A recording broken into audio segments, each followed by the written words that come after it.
Hello and welcome back to A Dorm Divided. It is February 17th of 2021. This is our third episode. I'm Jake Brend. With me today is Aaron Price, and we're ready to talk some sports. How are you, Aaron? Good. How are you doing? Oh, I can't complain. It's getting a little warmer out there. Yeah. Today wasn't too bad. We dealt with the polar vortex of 2021 with negative 15 every single day for the past, probably since we recorded our last show. Yep. But yeah, the good thing about cold weather is it means it's basketball season. And That's right. We wrapped up the NFL season last week, and now we're ready to go all in on basketball talk. And we're going to hit on NBA first, and then we'll finish off with some March Madness preview as the college basketball season winds down. We've got less than a month before conference tournaments will start. Yeah. I think mid-majors will start actually in 2 weeks. Yeah. Usually mid-majors. Like, I know the Missouri Valley Conference is almost done. I know. Yeah, you got those other smaller schools. I think the mid-majors go the first week of March, and then the Power 5 and there's a couple of the smaller or of the bigger mid-majors that go the second week. I think the last weekend of February is when they start or will end. Sorry. Yeah, it'll be interesting to see how all that plays out with teams losing games because of COVID and postponements and conference standings. But I wouldn't be surprised to see some of the top teams opt out of conference championships. You think so? Do they have to play in them? Will they still get tournament bids? Yeah, because I think they could still get at-large bids if they didn't participate. I know there's been buzz of that, and I know that there's buzz of Baylor not playing, and they came out and said that they're going to play in the Big 12 tournament no matter what. Okay. But we will cross that bridge when it gets there. We're going to talk about the NBA first, and it's been an interesting season so far. Teams are allowing a few more fans. I think it's up to 10 or 11 teams allowing fans. There's been some really good national TV games. There's been some good storylines, but I think the main storyline of the season so far, outside of COVID, has to be the Utah Jazz. They are first place in the Western Conference. They hold the best record in the NBA at 23-5. They're 13-2 at home. They always play well down in Salt Lake City. I think the Nuggets went 9 years without winning there, something like that. It's just a very tough place to play. They rank 4th in the NBA in offensive efficiency and 2nd in defensive efficiency. They lead the league in three-point percentage. They are just firing on all cylinders. And Donovan Mitchell is arguably not even probably a top 10 player in the league, maybe not even top 15. But I think he's a top 10 guy I'd want with the ball in his hands for the last shot. The Utah Jazz kind of remind me of the 03-04 Detroit Pistons, where you have your 5 starters are pretty good, but you don't have that LeBron James or Luka Doncic or Giannis or Kevin Durant or that big name player, the all-star player. Yeah. So They're looking good so far. And they didn't make any moves in the offseason. They just kind of retained their same guys, have their same coach. I think they had Jordan Clarkson last year too. He's really been playing well. He destroyed the Nuggets in the playoffs. Yeah, I think he dropped 40 the other night, so. Yeah, when I knew that when the Jazz re-signed Jordan Clarkson to a deal in the offseason that they were going to have a really good season because one, they added back, I don't remember which Bogdanovich it is. Is it Bogdan? No, I think it's Bojan. Well, he's one of the best three-point shooters in the NBA. He's averaging 18 points a game. Very good player. Donovan Mitchell speaks for himself. He is a consistent 23, 24-point-a-game guy. Rudy Gobert, as much as I dislike him, is a very, very good defensive center. Yeah, he's one of he's your very traditional center, and he's a great role player. He does what he's supposed to do, and he does it every single game. Offensive rebounds is how he gets his points, and he gets a lot of blocks, and he just makes guards that are smaller than him hesitant to go into the paint because they don't want to get their shot blocked. Yeah, he's one of the players that just in being there installs fear in the opponents. And I can pull up his stats right now. He's only averaging 13.9 points a game, so obviously role player as far as points go. But he averages 3.5 offensive rebounds a game, 13 rebounds overall. He blocks 3 shots a game, and he doesn't really foul that much. He only fouls 2.3 point times a game. So he is, and he also holds the highest rating of player efficiency rating on the Jazz. So he's a very valuable defensive asset, probably top 5 defensive player in the league. Mm-hmm. So the Jazz just kind of gel together, and they have almost what the Nuggets had going for them last year, where they came off. The Nuggets lost to the Trailblazers 2 years ago in just heartbreaking Game 7 fashion, and they came out firing the next year, motivated, ready to prove a point. The Jazz lost in the postseason, blew a 3-1 lead to the Nuggets, were maybe a quarter of a centimeter away from Mike Conley hitting a game winner to send them to the next round. And they've come out, and I don't think they're the best team in the league, but they've played like the best team in the league so far. Yeah, I agree. Just like I think at this point last year, the Nuggets had the best record in the league, but they clearly we're not. I don't think we're the best team in the league. Mm-hmm. So how do you think the Jazz compare up to, I guess, other teams in the West like the Lakers and Clippers? I think they're gonna be contending. Are they there yet? And I don't know if they'll ever get there. The Clippers are really good. They got star power. Lakers are really good. But, Jazz can, with the Lakers losing Anthony Davis for a couple weeks, Jazz can kind of gain some ground in first place.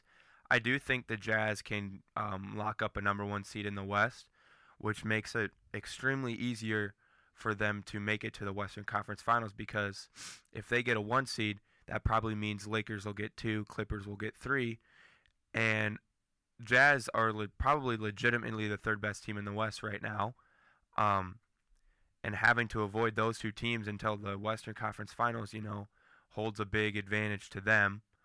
But you never know. Maybe they're a team that plays together, and every once in a while you see a team like that make the finals and maybe even win the finals. Like I said, the Detroit Pistons.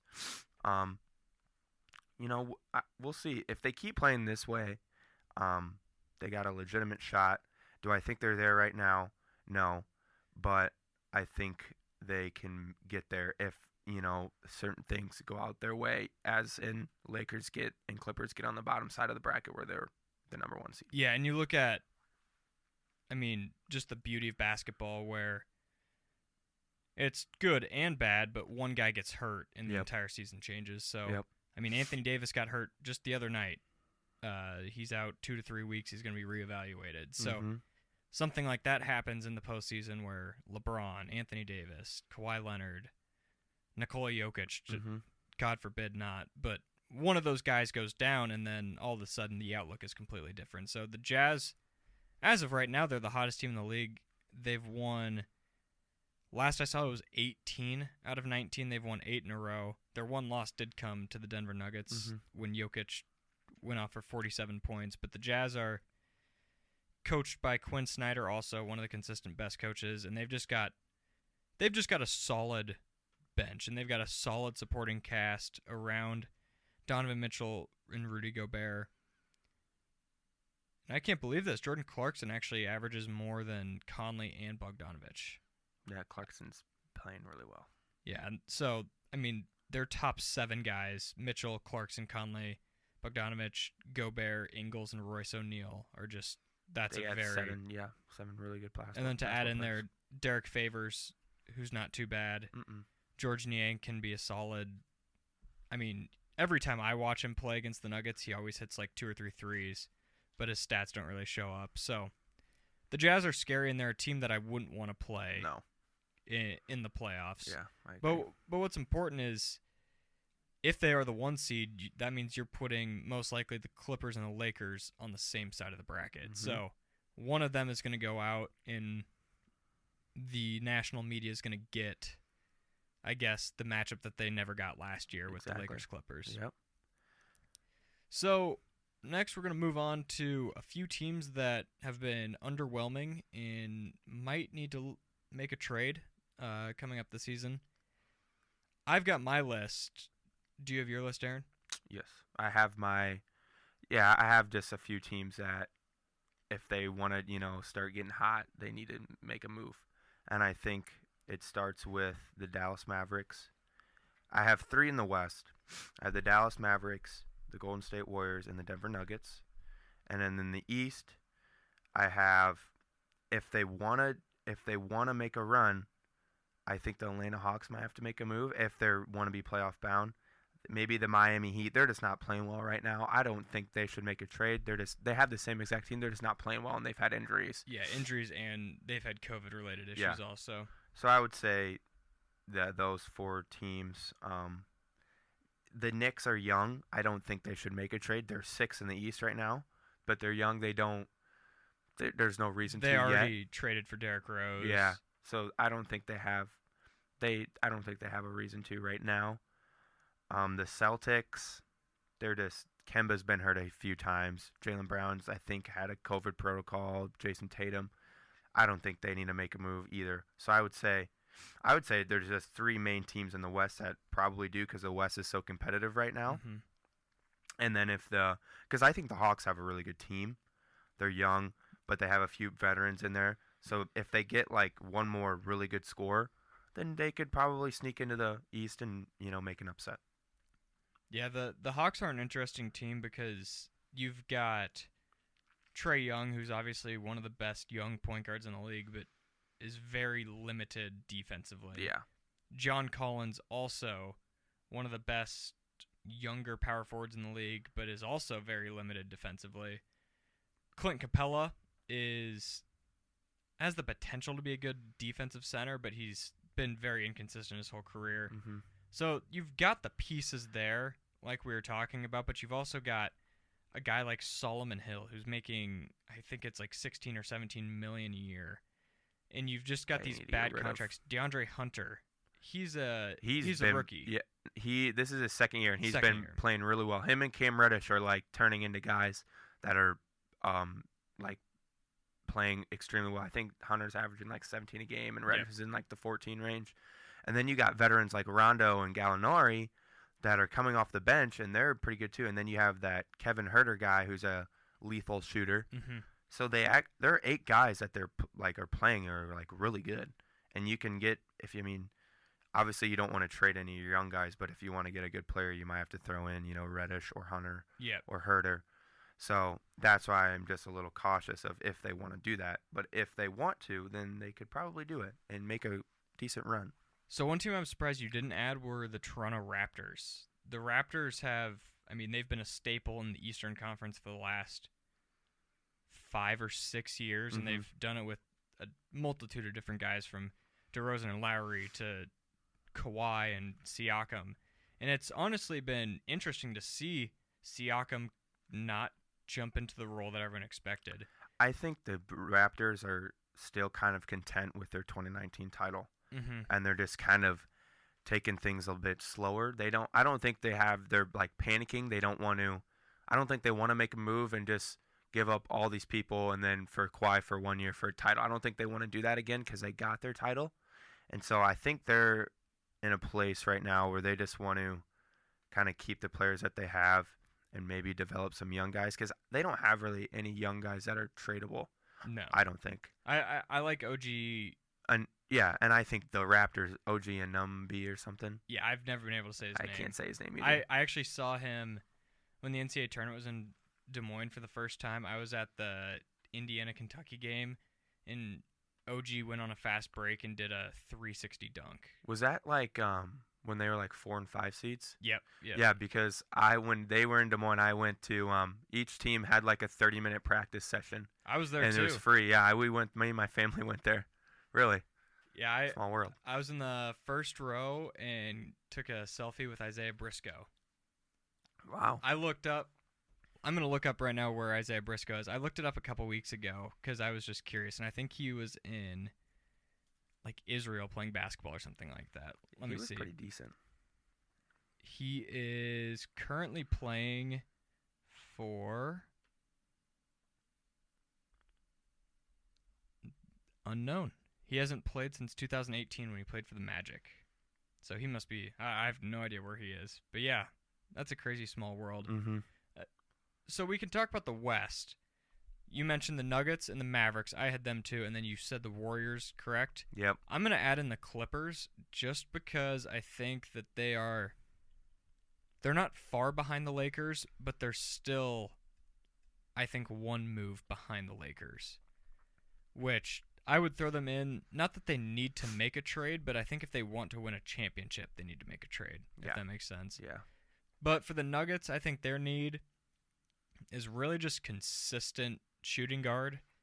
Gary Harris, I was convinced 3 years ago, was going to be pretty close to the next Klay Thompson, just with the trajectory that he was on.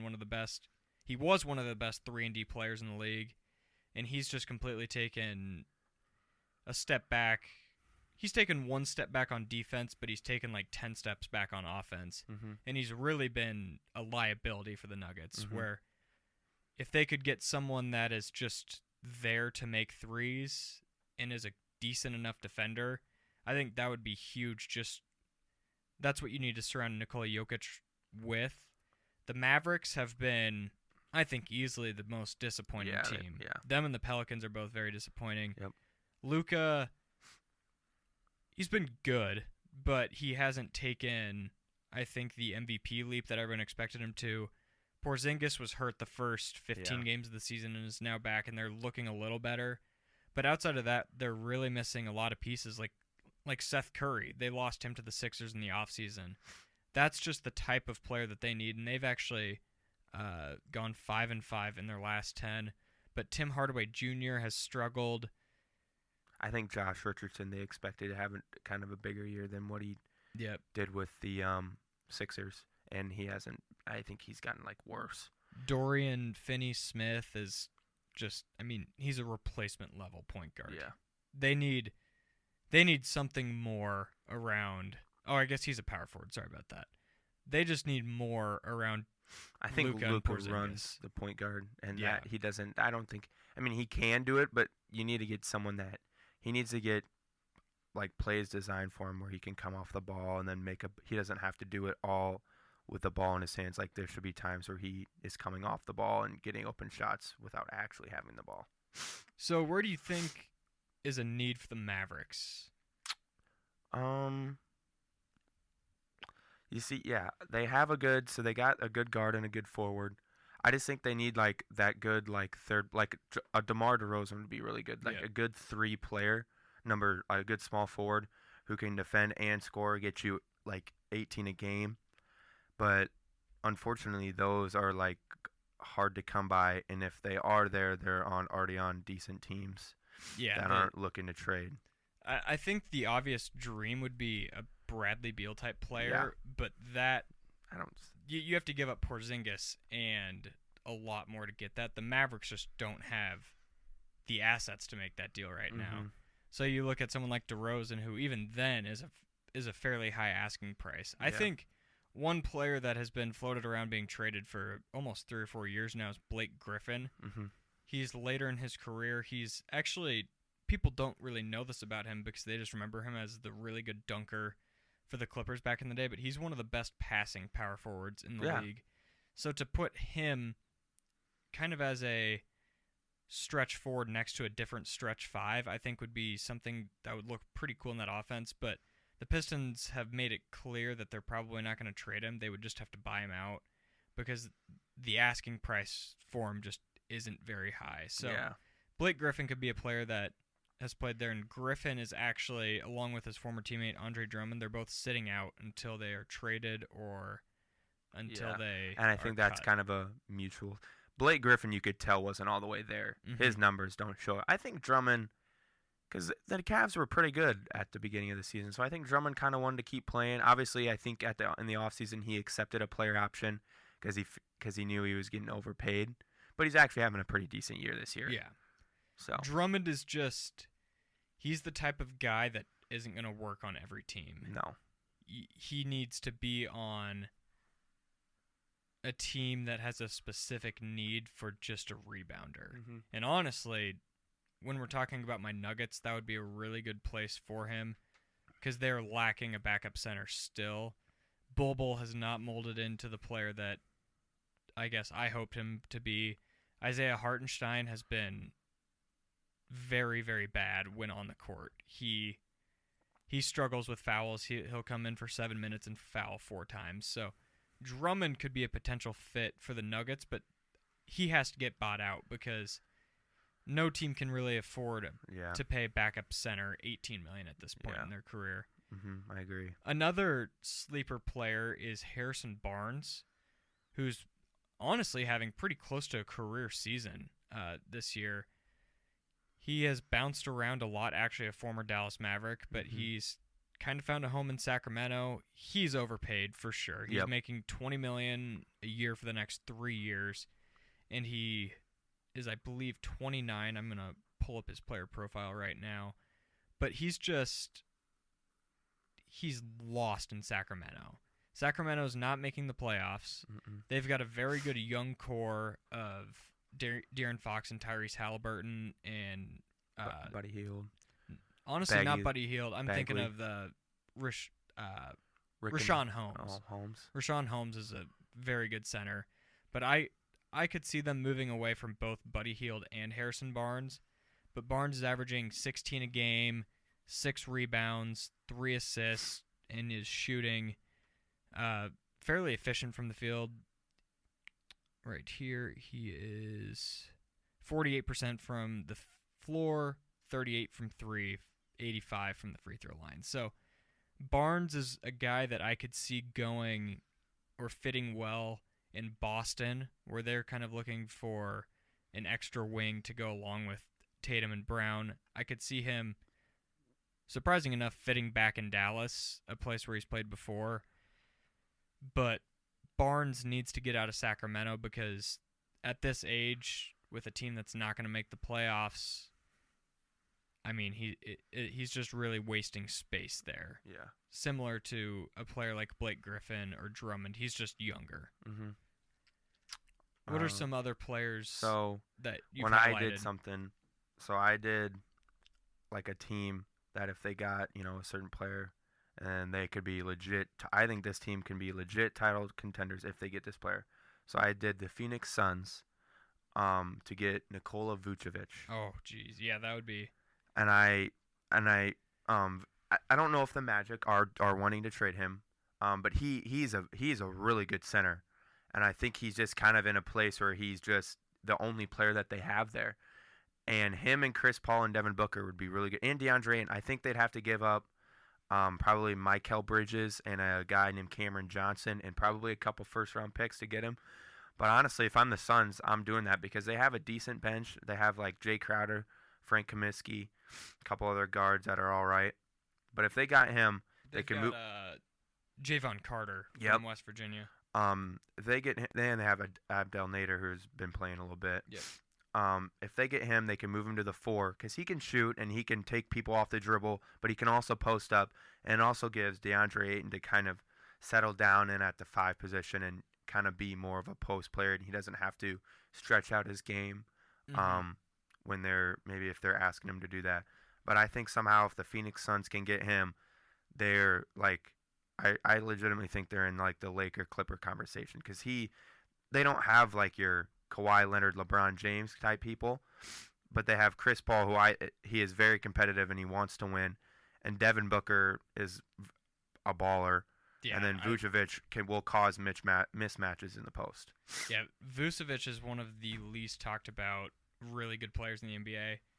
Rightfully so. He plays in Orlando, a team that is consistently a 6, 7, or 8 seed for the last like 3 years. But he always averages 20 a game, 10 rebounds, and he's a good passer. So yeah, that would be a very good landing spot for him. Also, I think if the Warriors are looking to make a final push, that would be a good location for him. Yeah, that would have to probably include the Warriors to give up Wiseman just because they don't have anyone else to give up. Yeah.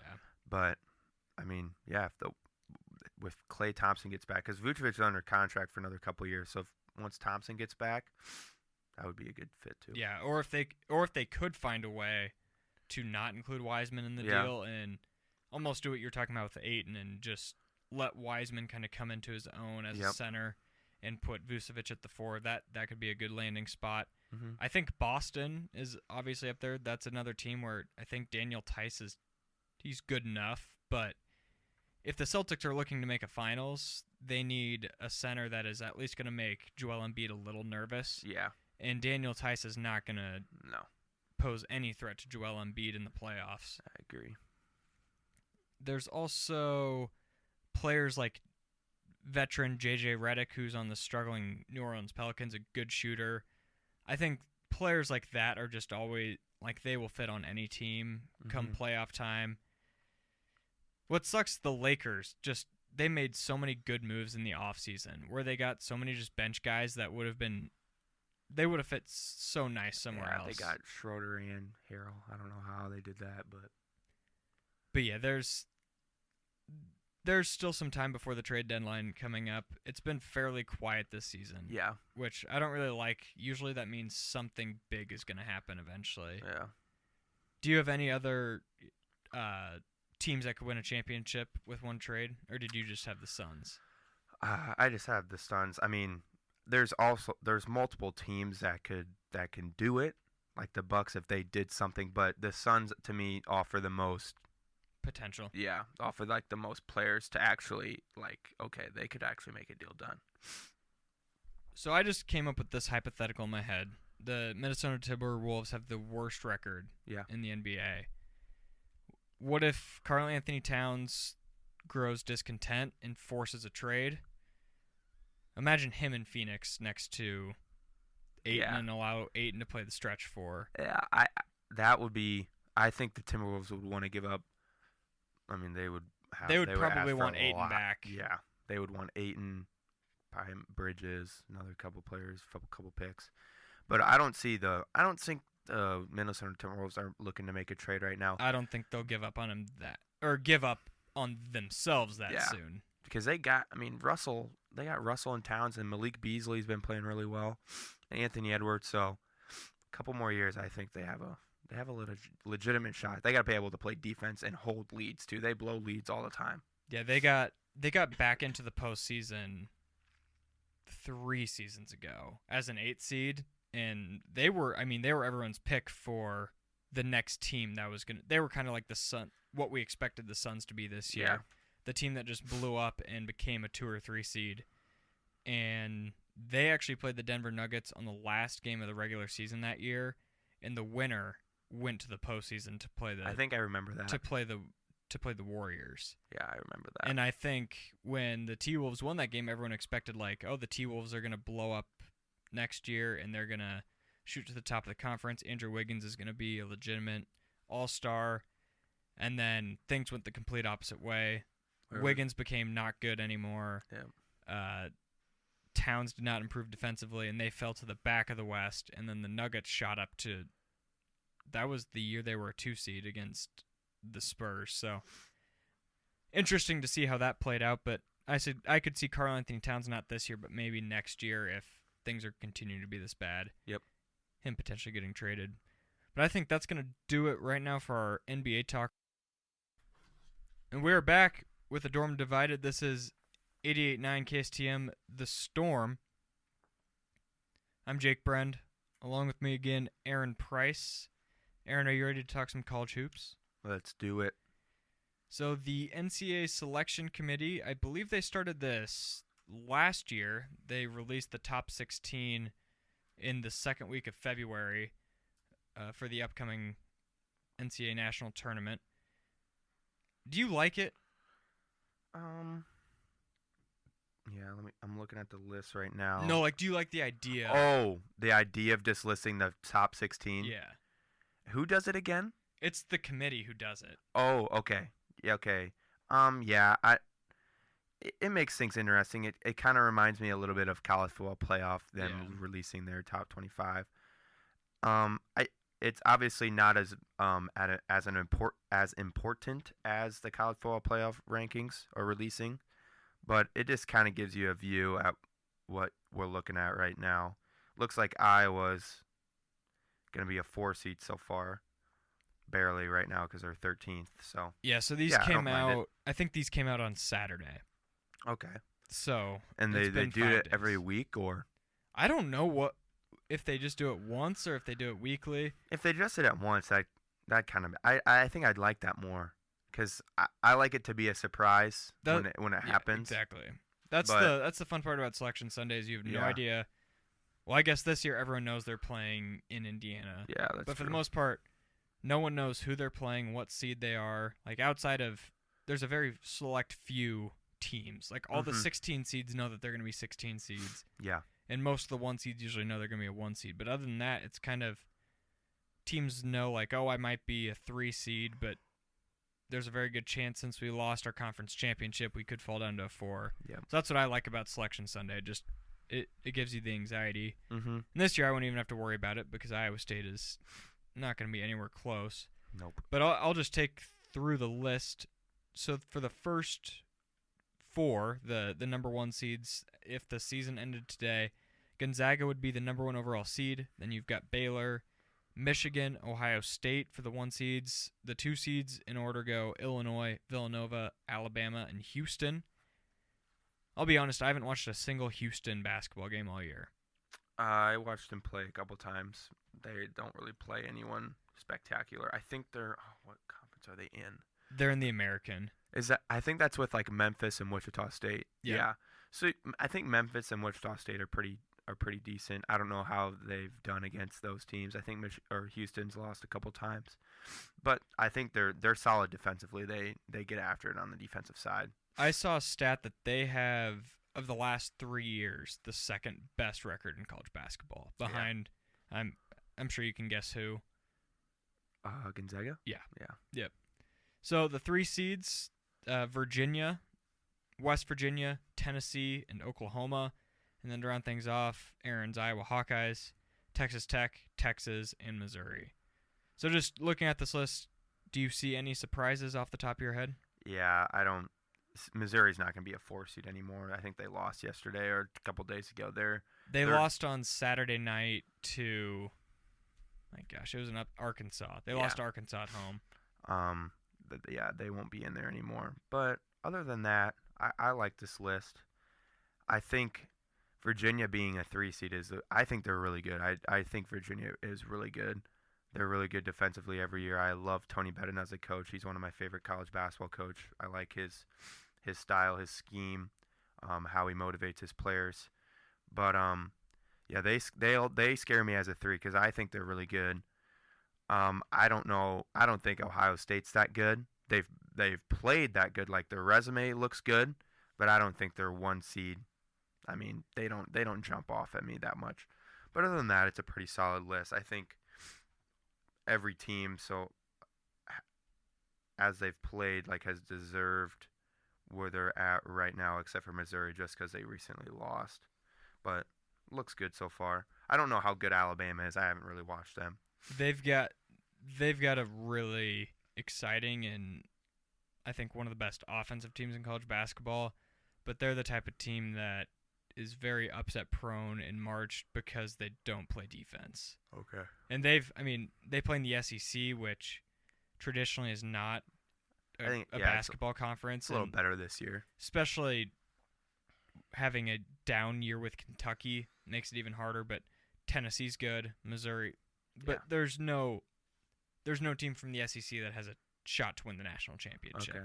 So that's kind of where I stand on Alabama. I'm trying to think of their best player's name. Petty. Is it John Petty? Yeah, John Petty. He's been there for a while. He was like a big recruit. I remember because they got him and someone else. Was it Colin Sexton? Yep, him and Colin Sexton that were like supposed to be like really good. They were like around the same time. So. But yeah, it's interesting to see Nate Oates take Alabama up into the top 10. Mm-hmm. Fun fact about Alabama, they offered Steve Prohm a job 2 years ago, and Prohm turned it down to stay. Looking back on it, Dang. I wish he would have left because the Prohm's final 2 competition for the Iowa State job was actually Nate Oates and T.J. Otzelberger. So I think Iowa State made the wrong call getting Steve Prohm over those 2 guys. But I would agree. Nonetheless, not necessarily even in the top 16. They certainly can be. What are some sleeper teams that you could see making an Elite 8 run in March that wouldn't be expected outside of like top 2 or maybe even 3 seeds? Golly, I like Drake. Drake could be like a Loyola Chicago type deal. They have Way to make the tournament first, yeah, though. that's true. Um, I like Oklahoma State for some reason. They play all right. They have Cade Cunningham obviously, and I think they're a team that plays together. And for sleeper teams for me, I always pick teams that have like maybe a good young freshman who is like loves the Hmm. spotlight and is like, okay, I'm gonna go off, which would be Cunningham, and then a guy from Arkansas named Moses Moody. I don't know if you've heard of Yeah, him. yeah. I can see them. I like the way Arkansas plays. I watched a couple of their games. He's really good. He'll probably be a top 10 pick in the upcoming draft. Um, Arkansas did land in the top 25 this week. they They're did. 24th Okay. now. Yeah, so they're starting to get better. Um, yeah, maybe Missouri. They're an older team. They have Missouri, all of their starters but one are 21 or older, yeah, and the big one that isn't is 20. yeah, because there was a guy that was like one of their best players was supposed to leave and go to the draft and he didn't. And he can't. I think it might have been Pinson, who's like Yep, their yep. John Pinson. yeah, who's like their leading scorer right now. So yeah, they're I like those older teams too, but sometimes those older teams can get maybe nervous and they panic in close games when they shouldn't Yeah. because it's not against it's supposed to be okay, we're an older team, we should be fine under the pressure. Maybe the younger players are struggle more under pressure, but recently you kind of see these younger guys kind of step up in the spotlight. Really just be like, I'm the best player on our team. I have nothing to lose. I'm going to be a top 10 pick. Yeah. I'm going to try to do everything I can to, show off my skills. I think that's what Cade Cunningham and Moses Moody could do in this tournament. Yeah, that's what I'm hoping. I like to see the guys that we're going to watch in the NBA in the future Hmm. make noise Yeah, because it as fun as it is, like Frank Mason was a great college basketball he player. was. Yeah, I But love those type of but players. everyone knew that he wasn't going to make it in the NBA. Hmm. So it on one side of the coin, it's fun to see those type of guys make one last run in the tournament, but it's also fun to see people like Zion just tear through the tournament, and you're like, wow, this is what we're gonna watch for the next 15 years in the league. Hmm. And Cade Cunningham is incredible, Hmm. and is hopefully as one of those type of postseasons because 2 years ago, Michael Porter Jr. was on Missouri, and they were like an 8 or 9 I seed, picked him to go far. I thought he and was they going to go lost off. in the first round. Yep. And that is not fun. No. That's not at all what you want to happen. Nope. I agree. A couple sleeper teams that I've found. USC has Evan Mobley, who's going to be probably the second pick. He's a Hmm. center. They've actually got their best record in 29 years right now. Wow. They're the best team in the Pac-12, which isn't necessarily saying that much. Hmm. But I could see USC making a run as most likely a 5 seed. Virginia Tech is one of the best offensive teams in the country. They've been ranked pretty much all season. They own wins over Villanova, Clemson back when they were doing pretty well. They beat Duke, which isn't exactly that impressive, and then they beat Virginia. So they've got some good wins, and they've got the best transfer in the country by the name of Keve Aluma. He's averaging 16 a game, and as a whole, Virginia Tech averages 73 points a game, which isn't that high, but when you consider who they've done it against, guess how much they scored against Virginia? Like 80. They scored 65, but that's like scoring 80 against Virginia. Mm. So Virginia Tech could make a run. They've got second-year coach. I'm trying to think who it is. It's not Buzz Williams anymore. I'm totally blanking on his name. I don't know who it is. But yeah, Virginia Tech could make a run, and then there's teams like Loyola Chicago, who's ranked out of the Missouri Valley. Hmm. But I don't know about it's tough with those teams because when a Cinderella like Loyola Chicago is on everyone's radar, they tend to not do what they did last time. Yeah, I agree. I would say that Kansas is a sleeper, as weird as it is in March to say that, or I guess in February. But Kansas has struggled mightily. They lost 3 games in a row. just last month, and they fell out of the ratings, but all of a sudden they've won 3 in a row. Granted, 2 of those were against Iowa State. Mm-hmm. But Bill Self is the guy that you never want to run into in March, especially when he's got a team that shouldn't be that good.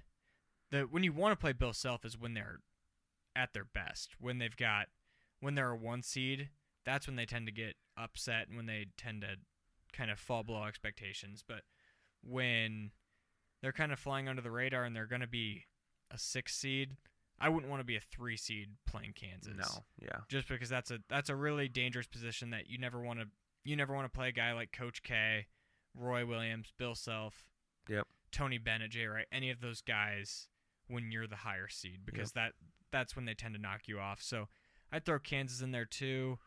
I could throw Indiana if they make the tournament. Yeah. They have to make it. I think they're on the bubble right now. I could see them making a bit of a run.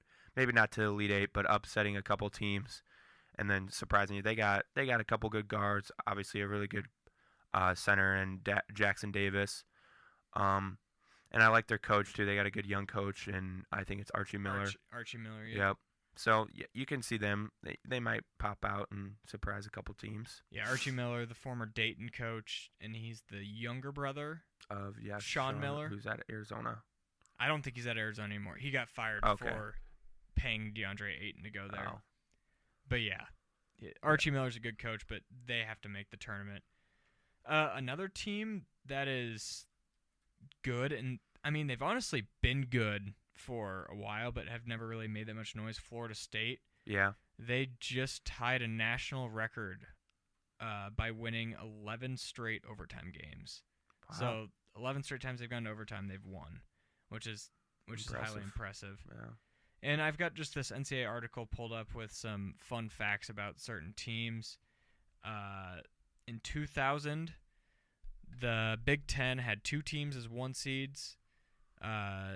One number 2 seed and a number 4 seed, and the last time that happened, 2000, and that's what they've got right now. Yeah. Michigan State won the national championship in Indianapolis, so look for that to happen. Yeah. UMBC is looking to be back in the tournament this year. Yeah, they'll be like a 15 or 16 again. Yep. So I mean, the Rambler, or no, they're not the Ramblers. They're the Retrievers. Yep. I mean, they've just got the name that they've always got the record of the first number 16 seed to ever win a tournament game. So look for them come March. Mm-hmm. Obviously, can't mark them off. Can't count them off as a.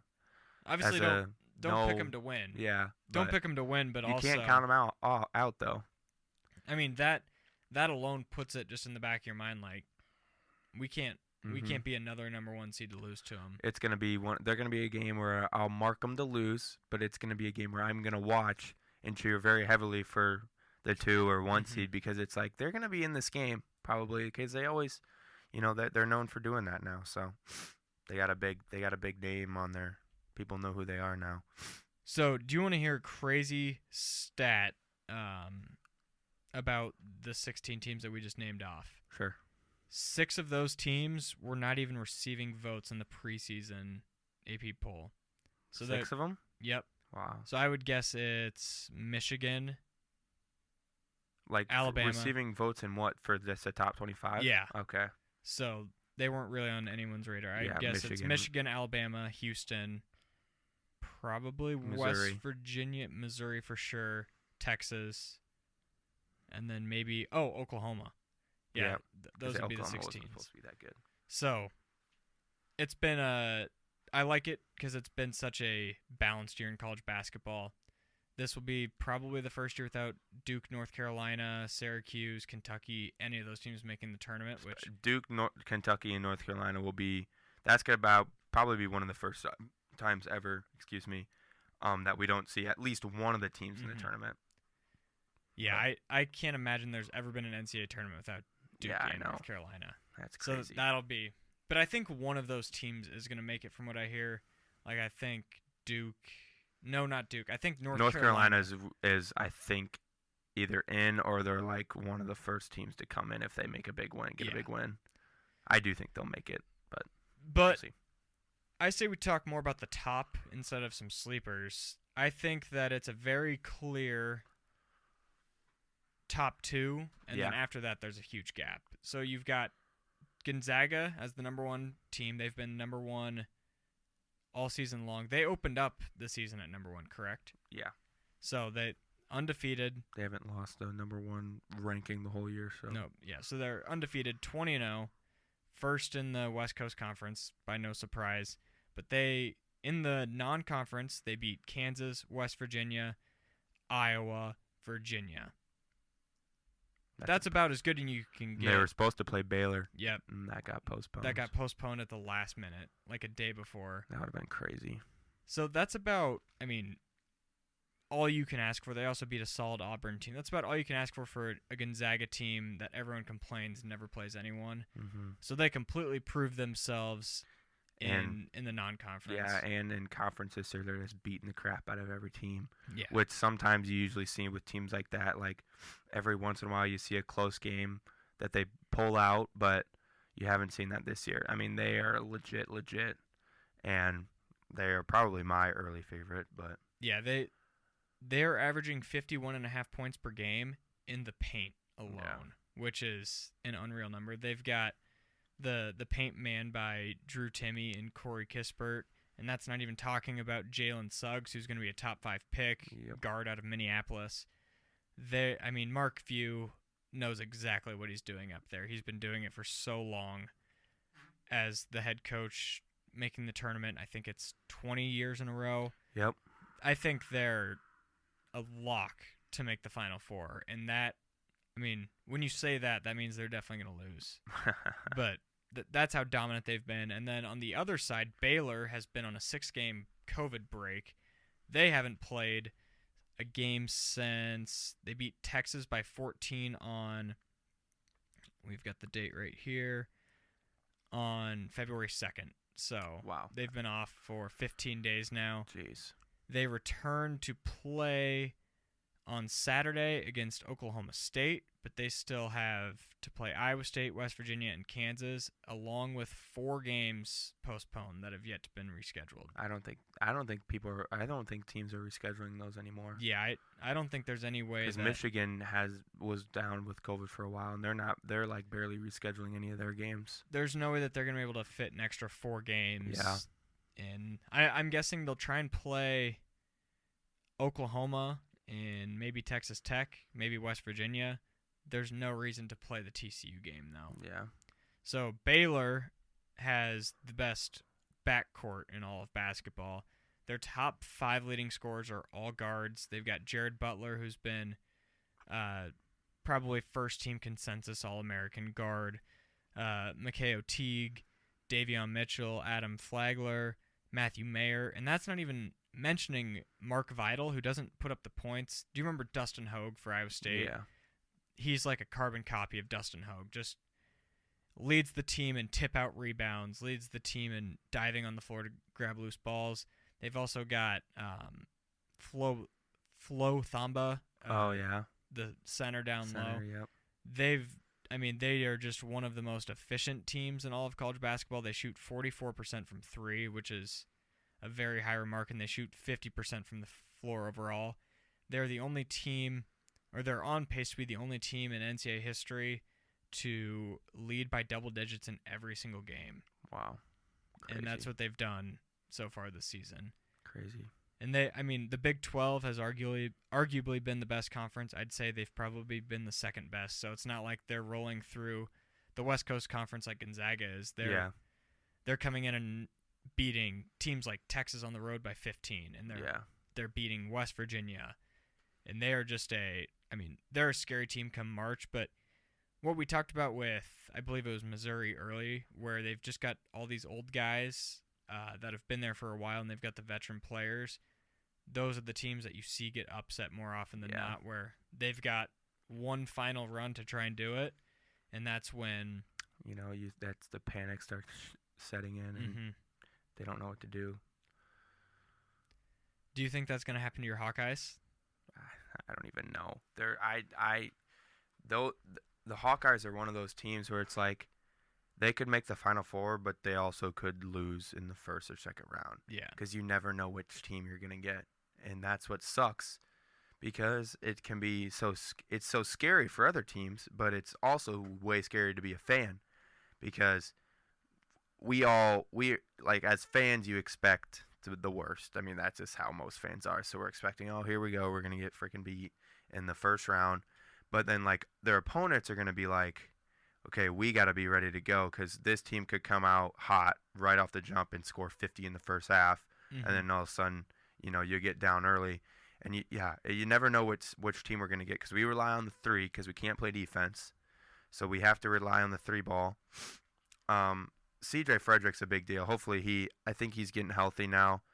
He's got an ankle injury, right? Yeah, they like tried to play him against Ohio State. No, it wasn't Ohio State. He didn't play that game. He played I don't know which game it was. He played a game where he only played like the first half and then didn't play the rest of the game. We won that game, but he didn't play the following game. And I think the following game was Ohio State. We won a game before that. I can't remember who it was, but might have been Michigan State. Yeah, I think it was Michigan State at home.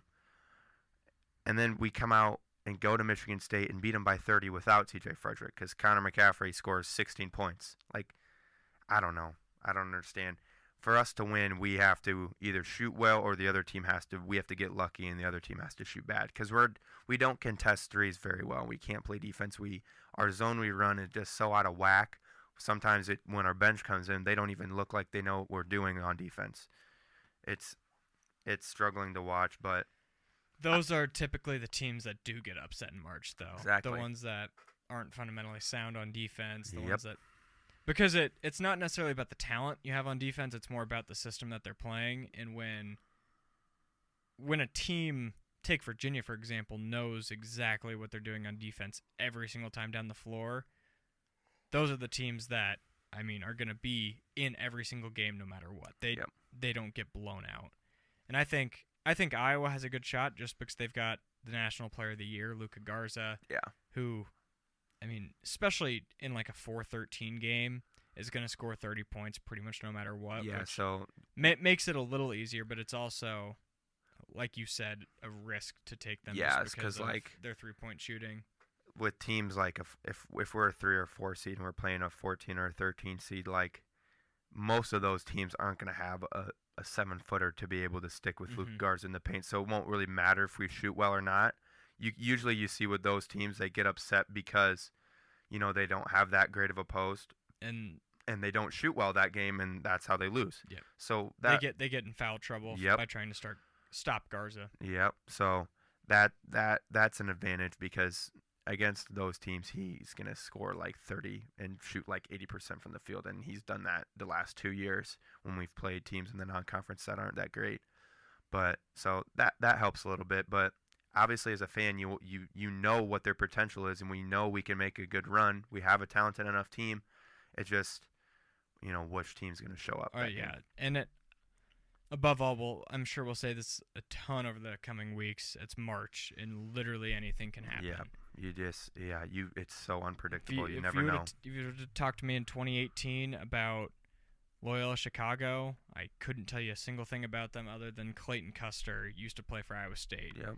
And now they're forever known as a team to make the Final Four as, what was it, an 11 seed? 11 seed. Mm-hmm. So, it's March, and if you would have surveyed college basketball fans 10 years ago, if they knew the University of Baltimore, Maryland,